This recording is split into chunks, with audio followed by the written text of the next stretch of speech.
दोस्तों, मैंने ये नोट्स डीएसएसपी पीजीटी हिंदी के लिए तैयार किया था। आज मैं आपको ईएमआरएस जो वैकेंसी निकली है उसके लिए आप सभी को रेडी करती हूँ। तो चलिए देखते हैं। हिंदी भाषा और विकास। हिंदी का प्राचीनतम रूप संस्कृत है। संस्कृत का जो समय है 1500 ईसा पूर्व से लेकर 500 ईसा पूर्व। संस्कृत भाषा के दो रूप होते हैं, वैदिक संस्कृत और लौकिक संस्कृत। देखिए, जो लौकिक संस्कृत है वाल्मीकि, व्यास, भास और अश्वघोष, कालिदास, माघ आदि की रचनाओं में है। संस्कृत कालीन बोलचाल की भाषा विकसित होते होते 500 ईसा पूर्व के से पाली पर पहुंच जाती है, जो कि पाली के टाइम में 500 ईसा पूर्व से 1 ईस्वी तक। इस काल में क्षेत्रीय बोलियों की संख्या 4 हो गई थी। पहला है पश्चिमी उत्तरी, दूसरा मध्य देशी, तीसरा पूर्वी और दक्षिणी। इस 1 ईस्वी से 500 ईस्वी तक प्राकृत भाषा हो गई। इस काल में क्षेत्रीय बोलियां जो थीं, जो प्राकृतिक भाषा होती उसमें क्षेत्रीय बोलियां थीं, सौरसेनी, पैसाची, ब्राचर, महाराष्ट्री, मागधी और अर्धमागधी थी।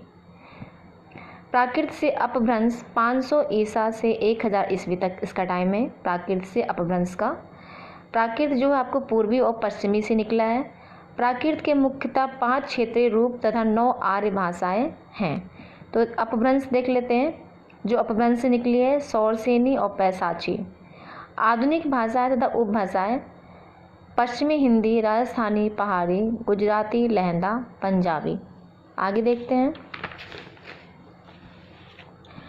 ब्राचर से निकली है आपकी सिंधी, महाराष्ट्र से निकला मराठी, मागधी बिहारी, बंगला, उड़िया, असमिया, अर्धमागधी पूर्वी हिंदी।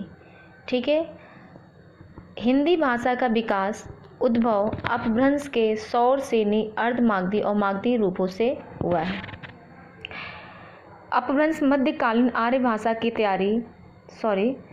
अपभ्रंश मध्यकालीन आर्य भाषा की तीसरी अवस्था का नाम है। जो अपभ्रंश है वो जब आपका मेडवल पीरियड होता है उस समय आर्य भाषा की तीसरी अवस्था का नाम है। अपभ्रंश के संबंध में विद्वानों का विचार क्या है, आगे देख लेते हैं। पतंजलि ने क्या कहा है कि संस्कृत के मानक शब्दों से इतर संस्कृत संस्कारच्युत और भ्रष्ट और अशुद्ध शब्दों को अपभ्रंश नाम दिया गया है। मतलब पतंजलि ने अपभ्रंश के संबंध में ये कथन कहा है। आगे देख लेते हैं। बाणभट्ट और आचार्य हेमचंद्र ने क्या कहा है अपभ्रंश के संबंध में कि ग्राम भाषा का है। इन्हें क्या कहा है, ग्राम भाषा। बाणभट्ट और आचार्य हेमचंद्र ने अपभ्रंश को ग्राम भाषा कहा है। दंडी ने आभिराधि की भाषा बोली है। मार्कंडे और इतर आचार्यों ने अपभ्रंश के 3 भेद बताए हैं।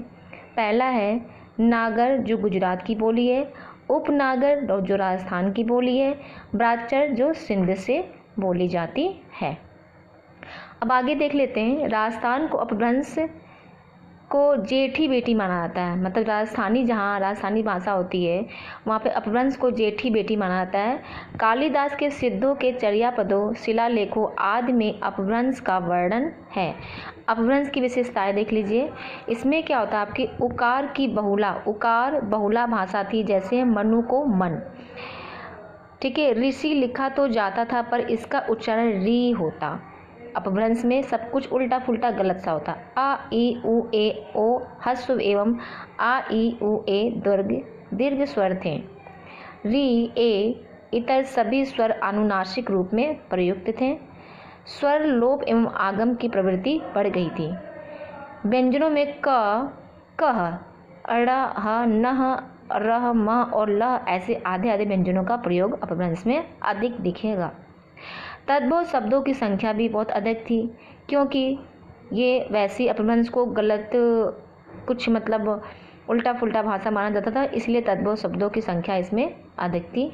आगे देख लेते हैं। अपभ्रंशों से ही पुरानी हिंदी, डिंगल, पिंगल, ब्रज, राजस्थानी भाषा का विकास हुआ। प्राचीन हिंदी भाषा को विद्यापति ने देसी भाषा या अवोहट की कहा है। धीरेन्द्र वर्मा ने सांध्य भाषा बोला। आप लोग सभी ध्यान देते जाइएगा किसने क्या बोला है अपभ्रंश के संबंध में। अवहट में सिद्ध साहित्य और नाट्य साहित्य रचा गया। सिद्धों का साहित्य जो दोहा या दोहा रूप में उपलब्ध था, मतलब यहाँ अपभ्रंश की बातें हो रही हैं तो दोहा को उसमें दोहा बोलते थे सिद्धों में सरहपा, लुइपा, कढ़पा, जो कढ़पा को कृष्णापाद बोलते थे, 84 संख्या माने गए हैं।